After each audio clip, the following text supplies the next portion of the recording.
Sunday, beautiful people. Welcome back to Lou Taught You.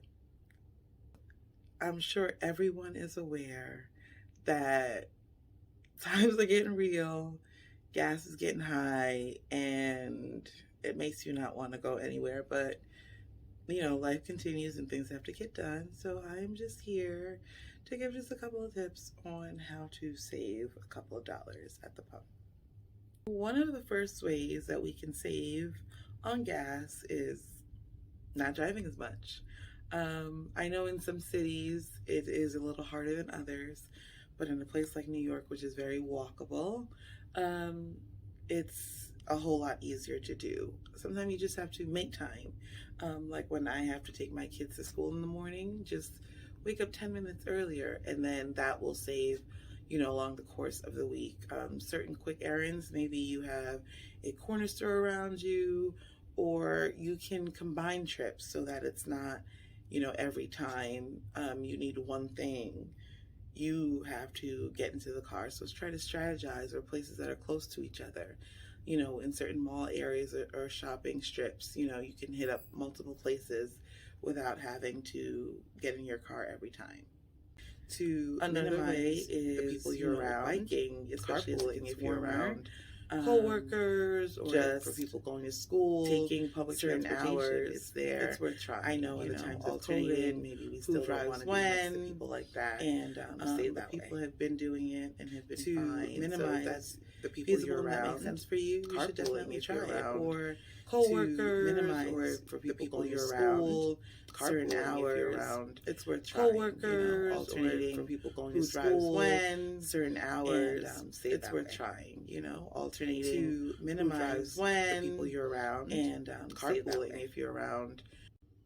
Now, when it comes to your car, and making your gas a little more efficient and going longer ways, there's a couple things you can do.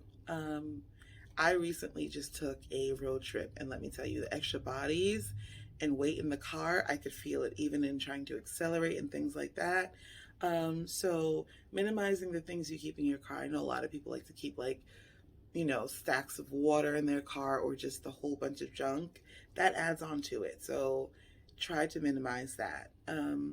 Idling your car, after a while, you do it for a long time, just keeping the engine on, that'll burn gas. But you also want to keep your engine warm. I know sometimes we are in a rush and we just want to start the car and go, but it helps the engine, it helps when the engine is warm before taking off, so that you are using less gas. Also in that vein, it's also how we drive. So, speeding, quick acceleration, braking fast, those are things that eat up at the gas little by little. So, trying to avoid those things. Listen, I can sometimes be impatient behind the wheel, so I can understand that that's just not going to be one of the ways for you guys, but I wanted to let you know that it is an option. Along with that, you also want to make sure that your tire pressure is where it's supposed to be. When it is less than optimal, it takes more energy to get your car to move, so that is eating at your gas. That's something you want to avoid. You want to make sure your car is in tip-top shape anyway, so that it is as functional as possible and taking less energy as possible. While it is not summertime yet, just an FYI, using your AC does eat into your gas.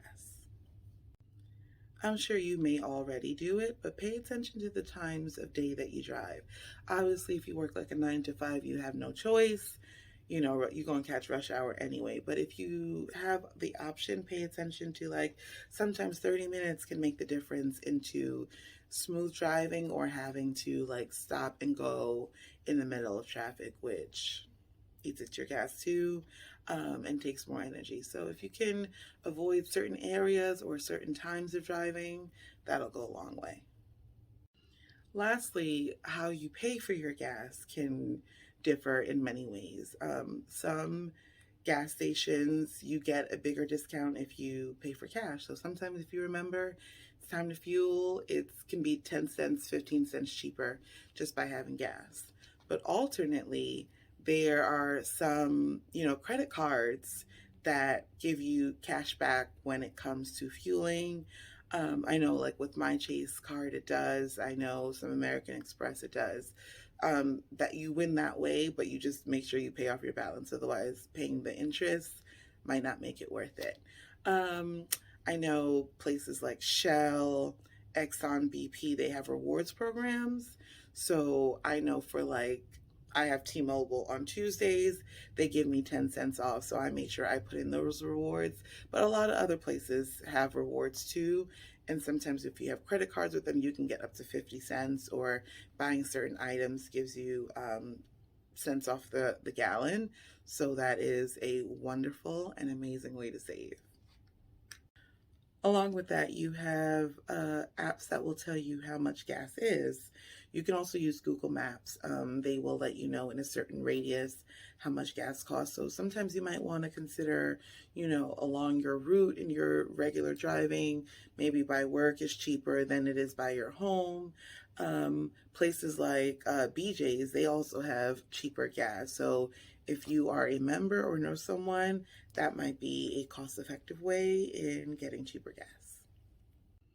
All right, y'all. So hopefully Lou taught you just a couple of ways to save some dollars. Hopefully, it doesn't have to be like this for a long time, but in the meantime, save where you can. And you can always obviously still use these tips even when gas is at a more reasonable price. So hopefully we get through it, and you guys have a blessed week.